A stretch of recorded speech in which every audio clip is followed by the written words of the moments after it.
Hi, I'm Chris, and today we're going to be talking about things you need to know and do if you're thinking about moving to Tampa, Florida.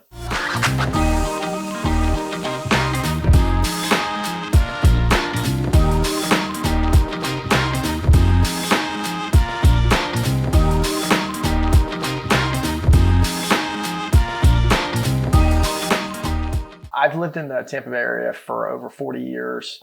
If there's any questions that we're not answering, I'd be glad to answer those questions for you. I'm also a licensed loan officer. If you have any questions about financing, all the links will be below. So let's get started. If I were thinking about moving to Tampa, one of the things I'd want to know about would be the crime.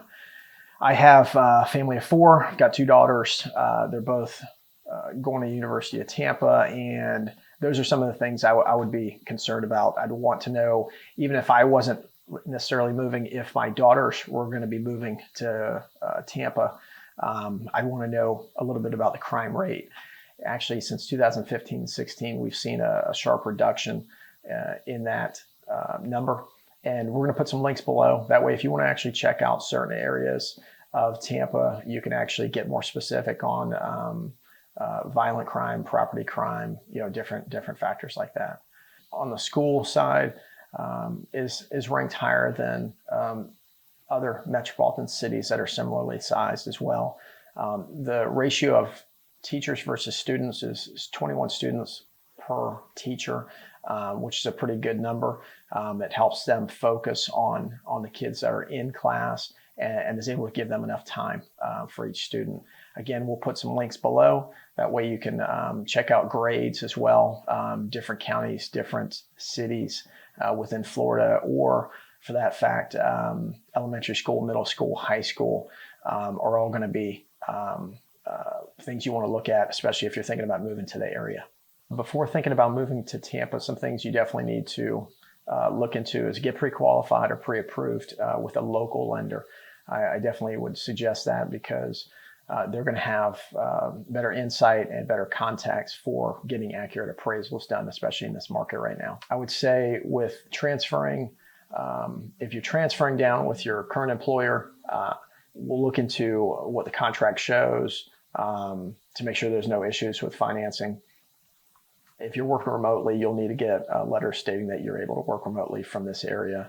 If you're thinking about changing jobs, we can do financing on future income within 60 days, but there's certain stipulations within your contract that your lender's going to have to review. If you're thinking about moving down here, starting a business, or you're thinking about moving to Tampa or Florida for that matter, and going into a different line of work, that's going to be an issue. So definitely want to talk to your lender and discuss what possible options there are or are not before you actually make that move or quit your job up wherever you're currently living. Cost. So another factor you want to pay attention to is where you're currently living.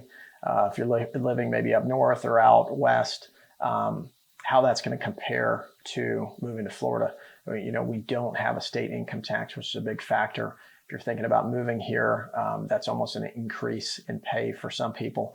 If you're retiring, there's a lot of tax benefits there as well. So you'd want to talk to your financial planner about that before you start moving, start looking to move to Tampa. That way you can take advantage of all those benefits.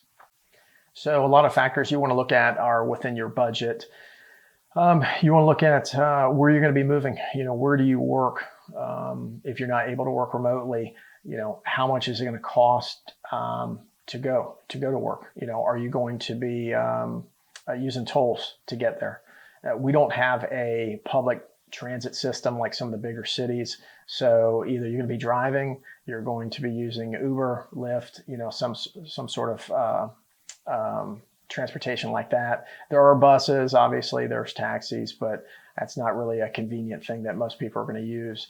If you're going to work downtown, maybe you're going to commute by walking, right? You're going to live downtown and do something like that. But if you're with the majority of people, you're going to be traveling into downtown or to work, wherever that may be. You want to look at that as far as in your budget.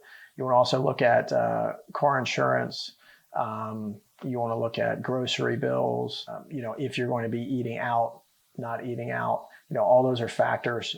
Entertainment wise, there are a lot of things to do here, like football, baseball, soccer, theme parks, a lot of nightlife, a lot of great restaurants, a lot of diverse restaurants. So if those are things that you like to do, you like to go out and spend money on some of those things, you want to factor that into your budget as well. So weather and humidity are factors you want to look at as well. Rainy season here is going to be probably anywhere between July and September. If you're playing any sports or your sports are starting in August or September, like soccer does here, you're going to miss a lot of soccer practices. Those are factors that kind of come into play.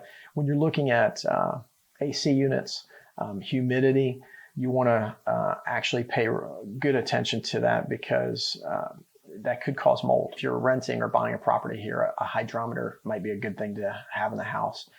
You want your humidity level below 50. So that's going to control the bacteria growth, allergens, dust mites, mold, mildew. Those are really important things to pay attention to, because they can really get you sick. We actually had someone in our office that moved here, rented a property, very nice home, but they were getting constant headaches, getting sick.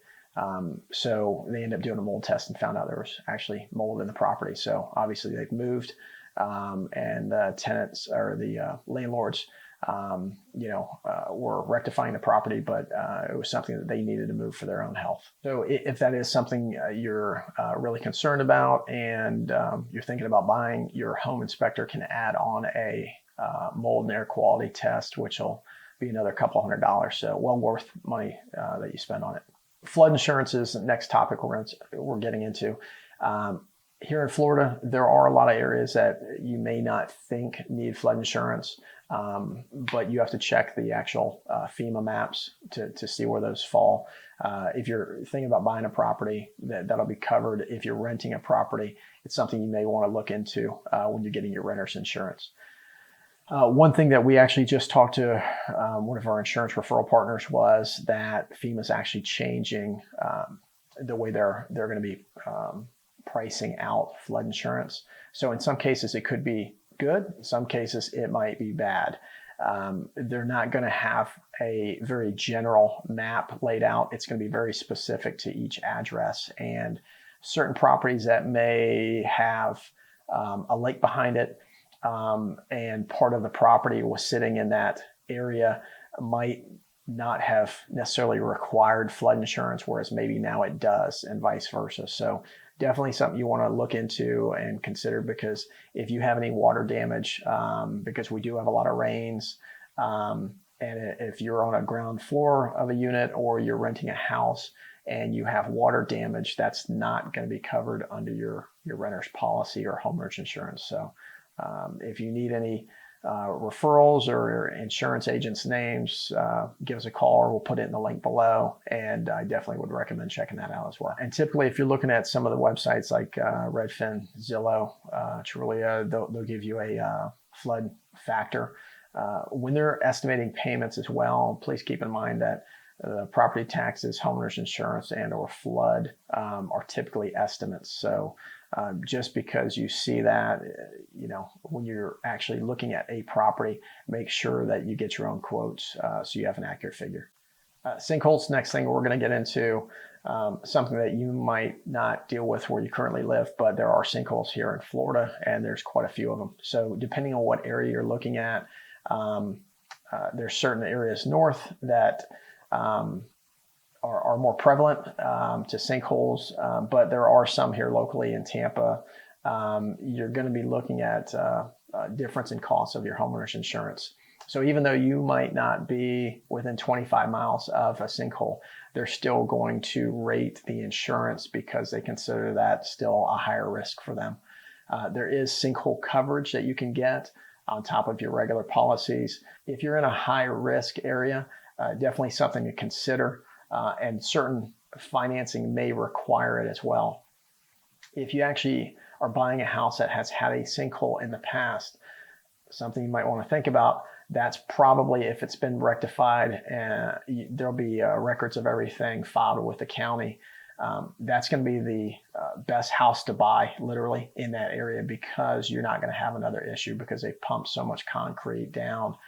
You're not going to end up having issues like you would a property next door, let's say, that maybe the sinkhole goes into. So anyway, some factors and thoughts to think about there would be, just because it's had a sinkhole in the past doesn't mean you shouldn't buy it. If it's a house that you like or an area that you like and the price is right, it's going to probably deter a lot of people. So the negotiating power that you have is going to be a lot better.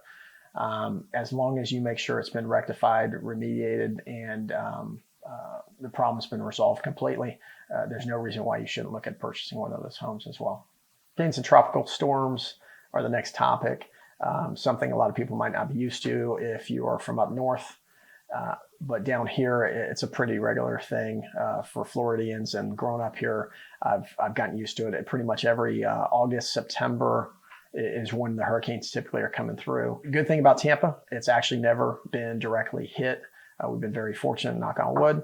I will say that you want to be prepared for a worst case. You want to have 7 days worth of supplies, 3 days worth of food, 3 days worth of water.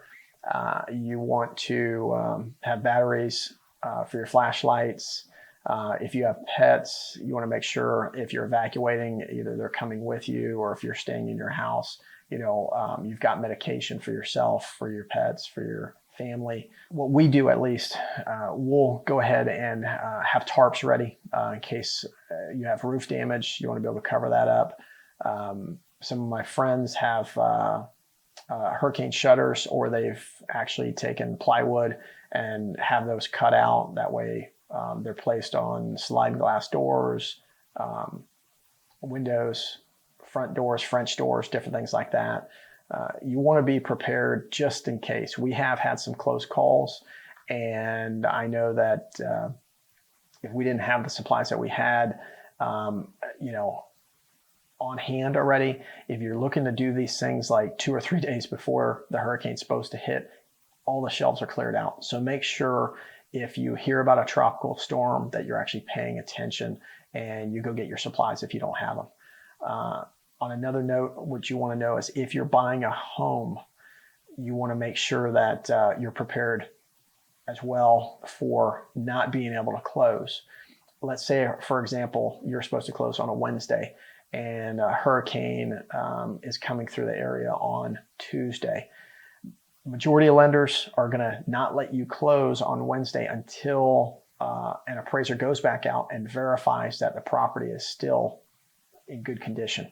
They want to make sure that hurricane didn't come through, rip off all the shingles, damage the property before you actually close on it, take possession. So those are factors you have to plan ahead for, and a lot of people might not know that. Red tide, something we want to talk about next as well. If you're thinking about visiting, maybe coming down for a short vacation, and then you're gonna look around for places to move to, you want to pay attention to what's going on with red tide if you're staying anywhere near the beaches. Red tide is an algae that blooms typically in warmer weather. It's going to be a bacteria that grows and kills the sea life.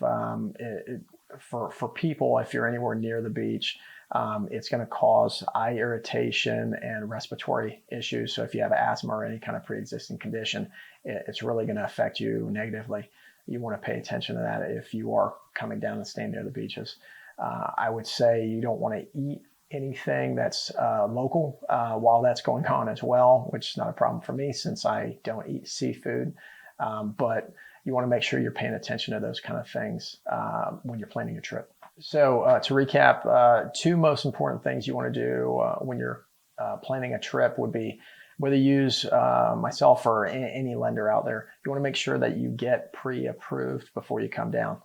You want to make sure you have a good idea on how much your payment's going to be, what kind of price range you can spend, and also you want to know how much you're going to need at closing, down payment and closing costs, especially in this market right now. It's very competitive. We have a lot of people offering above sales price. So those are factors that you got to talk to your lender about, because you would be bringing additional funds on top of your regular down payment closing costs if you write it into the contract that way. So a lot of creative ways they're trying to write contracts to be able to get you to win your offers. So the second thing you want to look at is when you're planning your trip, you want to make sure you plan enough time. If you're coming down for a short vacation and you're thinking about looking at some homes with a realtor or visiting areas, in between, the day, I probably would plan a whole day. I don't think an hour or two is going to be enough time, let alone just driving from one area of Tampa to another could be 30 to 45 minutes depending on where you're at. So I would plan on at least, a weekend, 1 to 2 days minimum. Make sure you have it planned out with either a realtor or if you're planning on doing it with friends. Make sure you know where you want to go, where you want to visit. We're going to put links below, and you can check out some of our other videos on areas that we've checked out for you. If you have any questions or want to know a little bit more about an area or a video that we did in the past, please comment below. Hopefully you liked the video. Please click the like button. If you have any questions, anything else you need, we're here for you, and we'll see you in the next video.